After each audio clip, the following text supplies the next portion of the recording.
Break के बाद एक बार फिर से सी न्यूज भारत पर आपका स्वागत है। मैं हूं अखिलेश पांडे। वक्त हो चुका है न्यूज बुलेटिन का। इस बुलेटिन में हम बात करेंगे महाराष्ट्र के भंडारा की, जहां बीजेपी छोड़ बीएसपी में शामिल हुए संजय कुंभलकर ने बीजेपी पर साधा निशाना।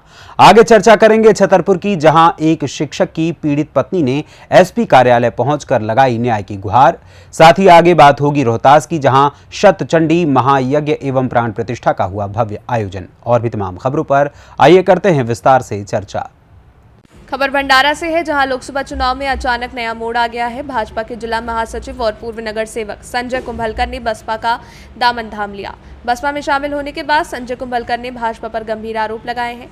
गलत धाराओं में केस दर्ज कराने का आरोप लगाया है। जानकारी देते हुए संजय कुंभलकर ने क्या कुछ बताया, सुनिए।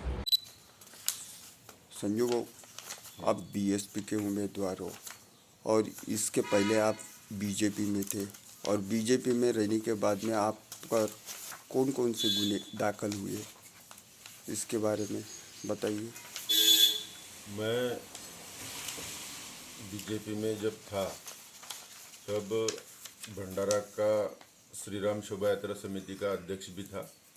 तो श्री राम शोभा यात्रा समिति के अध्यक्ष रहते हुए श्री राम शोभा यात्रा समिति की जो शोभा यात्रा निकलती प्रभु राम जी की, उसके शोभा यात्रा में पर्यावरण प्रोटेक्शन एक्ट में ध्वनि प्रदूषण कायदा 1986 के तहत जेएमएफसी कोर्ट भंडारा में एक केस नंबर 132/2018 और उसका सेक्शन है 15 और 19, और दूसरा एक है केस सीजीएम कोर्ट भंडारा में 135/2018, इसका सेक्शन है 15 और 17। उसके बाद में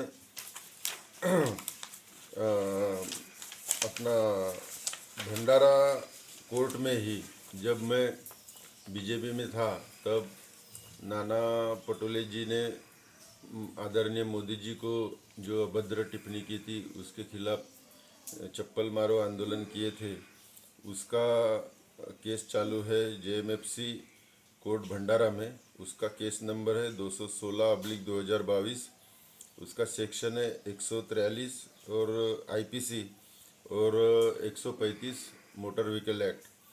उसके बाद में बीजेपी में रहते हुए ही किसानों के समर्थन में हमने जिला मार्केटिंग फेडरेशन के ऊपर ताला ठोको आंदोलन किया था, किसानों को बोनस और उनका धान खरीदी करने के लिए। तो इसमें मुझ पर जो गुना दाखिल किया गया था अभी वो कोर्ट में है, सीजेएम कोर्ट में।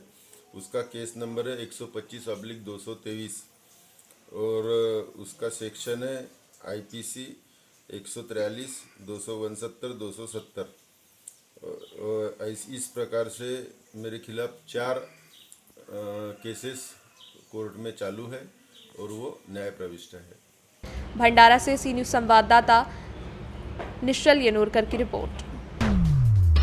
खबर भिवंडी से है, जहां लूट की वारदातों को अंजाम देने वाले 3 शातिर बदमाशों को पुलिस ने गिरफ्तार किया है।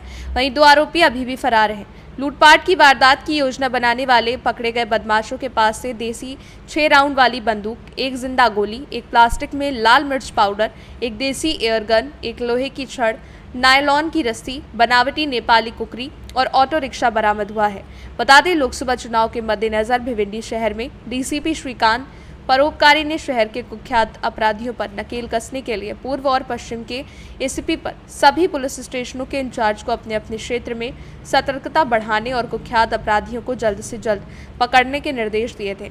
उसी निर्देश को ध्यान में रखकर भिवंडी निजामपुरा पुलिस स्टेशन के वरिष्ठ पुलिस अधिकारी संतोष अभार ने निजामपुरा पुलिस स्टेशन क्षेत्र अंतर्गत आने वाले कुख्यात अपराधियों पर नकेल कसने के लिए पुलिस ने विभिन्न जगहों पर विशेष अभियान चलाकर नाकाबंदी शुरू की हुई थी, जिसके बाद इन आरोपियों को गिरफ्तार किया गया है।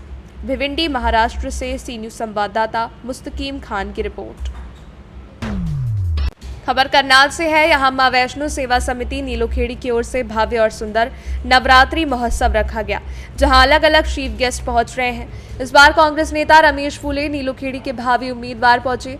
माता रानी के चरणों में माथा टेक और प्रसाद ग्रहण करने के बाद लोगों को संबोधित करते हुए कहा कि बड़े दुख की बात है कि महेंद्रगढ़ में एक मामला सुनने को मिला है कि शराब के नशे की वजह से ड्राइवर से बस पलट जाती है और कई बच्चों की जान चली जाती है, कुछ घायल हो जाते हैं। आज पूरे हरियाणा में मातम पसरा हुआ है, लेकिन हरियाणा और प्रदेश सरकार पहले नियम तो लागू नहीं करती है, जब हादसे हो जाते हैं तब ये नियम बनाना शुरू करती है। सरकार अगर पहले ही नियम प्राइवेट स्कूल के ड्राइवरों पर लागू कर देती तो आज ये हादसा नहीं हो पाता। हरियाणा के सभी जिलों के स्कूलों में संज्ञान लेकर सरकार बड़ा कदम उठाए, ताकि आने वाले समय में हर स्कूल के प्रिंसिपल से लेकर संचालक, टीचर, स्टाफ को सबक मिले और वो छुट्टी के दिन भी स्कूल को ना खोल पाए। मां वैष्णो सेवा समिति नीलोखेड़ी पहुंचने पर कांग्रेस नेता रमेश फूले का स्वागत किया गया। नवरात्रि महोत्सव पर सुंदर सुंदर झांकियां आकर्षण का केंद्र रहीं। अलग अलग कलाकारों ने प्रस्तुति दी, श्रद्धालुओं ने जमकर नृत्य किया और माता रानी के चरणों में अपनी हाजिरी दी।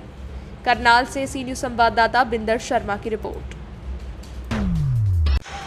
रोहतास जिले के चेनारी प्रखंड अंतर्गत ग्राम बिलासपुर में हो रहे सतचंडी महायज्ञ और माता रानी की प्राण प्रतिष्ठा का भव्य आयोजन किया गया, जहां यज्ञाचार्य पंडित रामेश्वर चौबे, विजेंद्र चौबे, सुरेश पांडे, सूर्यनाथ पांडे, लल्लन पांडे के वैदिक मंत्रोच्चारण से पूरा इलाका भक्तिमय हो गया। वहीं कथाव्यास पंडित विष्णुदत्त त्रिपाठी के द्वारा भागवत कथा का रसपान कराया जा रहा है, जहां सैकड़ों की संख्या में उपस्थित होकर श्रद्धालु भक्ति सागर में गोते लगा रहे हैं। इस यज्ञ के मुख्य यजमान जगनारायण जी अपनी पत्नी के साथ यज्ञ में भाग लिए। मौके पर प्रयाग जी, दशरथ जी, श्यामधारी जी, सत्यनारायण जी, रमेश जी, मुसाफिर जी, शंकर जी, कामता जी, गौरी शंकर जी उपस्थित रहे। ये आपका शुभ नाम? आचार्य पंडित रामेश्वर चौबे जी। ये यज्ञ हो रहा है आपके यहीं सानिध्य में हो रहा है? हमारे सानिध्य में जी। तो सहित एक भगवती का प्राण प्रतिष्ठा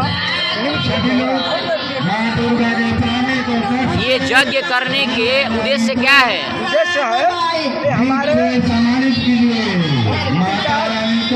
यज्ञात भौतिक पर्जन्यो यज्ञात भौतिक पर्जन पर्जन और संभवा अनाद भौतिक भूताराम यज्ञात भौतिक जग ही के आधार पर सृष्टि चलती है। आदि अनादिकाल से ऋषि महर्षि हमारे यज्ञ करके चले आ रहे हैं। यज्ञ से ही अन्न पैदा होता है, यज्ञ से पैदाइश होती है। इसके बाद अनाद भौतिक भूतानी अन्न से सृष्टि का कार्यक्रम चलता है। एक जगह ही मूल आधार है सृष्टि के चलाने के लिए। यानी बिलासपुर गांव का ये सौभाग्य है कि यहाँ यज्ञ हो रहा है, यही ना? हाँ, बिलासपुर का सौभाग्य है और सबके सम्मत से सबके कल्याण के लिए जातिवाद सबको एकता बनाने के लिए एक जगह का उद्देश्य है। इसका सर्वे निरामय सर्वे भद्राणि पश्यन्तु मां कश्चित् भाग है। हमारे शास्त्र का नियम है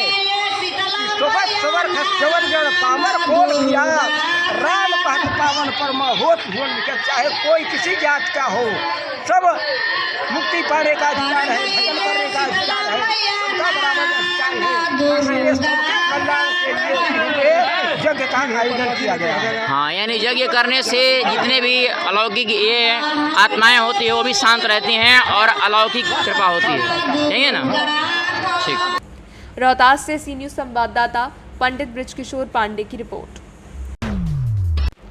छतरपुर के सिविल लाइन थाना अंतर्गत सनसिटी कॉलोनी में रहने वाली सपना शर्मा ने आज एसपी कार्यालय पहुंचकर न्याय की गुहार लगाते हुए ज्ञापन सौंपा। पीड़ित महिला ने जानकारी देते हुए बताया कि उसके पति पुष्पेंद्र शर्मा बरायचखेरा में शासकीय शिक्षक हैं और पति के अवैध संबंध कई महिलाओं से है। जब उन्होंने उसका विरोध किया तो उन्होंने उन्हें शारीरिक और मानसिक रूप से प्रताड़ित करते हुए घर से बाहर निकाल दिया। मजबूरन किराए के मकान में वो रहती हैं और उनका एक 5 वर्ष का बच्चा भी है, जिनके भरण पोषण के लिए न्यायालय में परिवाद दायर किया था। न्यायालय से 15,000 रुपये मासिक दिए जाने का आदेश भी पारित हो चुका है, लेकिन अभी तक उनके पति पुष्पेंद्र शर्मा द्वारा भरण पोषण की राशि नहीं दी जा रही है। इसलिए न्याय की उम्मीद से आज वो एसपी कार्यालय पहुंची और भरण पोषण की मांग करते हुए उचित कार्यवाही की मांग की। हमें आपका आज एसपी ऑफिस आई है, क्या परेशानी? मेरी ये परेशानी है कि मुझे जान से मारने की वो धमकी दी गई है। अगर मेरे बेटे को और मुझे अगर कोई भी कुछ हुआ तो उसके रिस्पॉन्सिबल ये दोनों होंगे। कौन कौन धमकी दे रहा है? पुष्पेंद्र शर्मा और ये जो लेडी है। कौन है पुष्पेंद्र शर्मा? कौन है? मेरे पति। क्या करते हैं? वो टीचर है कहाँ? आज की रात। जी। और मेरी शादी को 8 साल हो गए हैं। मुझे सिर्फ अपना भरण पोषण चाहिए। मैं किराए से रहती हूँ। मैं और मेरा बेटा अकेले रहते हैं। मुझे हर बाहर सब कुछ करना पड़ता है अकेले। मेरे को हर जगह घूमना भी है। इसलिए मुझे डर है कि मुझे और मेरे बेटे को कहीं कोई कुछ नुकसान ना पहुँचाए। जी। छतरपुर से सी न्यूज़ संवाददाता कुलदीप सक्सेना की रिपोर्ट। फिलहाल के लिए इस न्यूज़ बुलेटिन में बस इतना ही। एक छोटे से ब्रेक के बाद पुनः हाजिर होंगे कुछ और खबरों के साथ। बने रहें सी न्यूज़ भारत के साथ। हर खबर आपके साथ, आपके हाथ।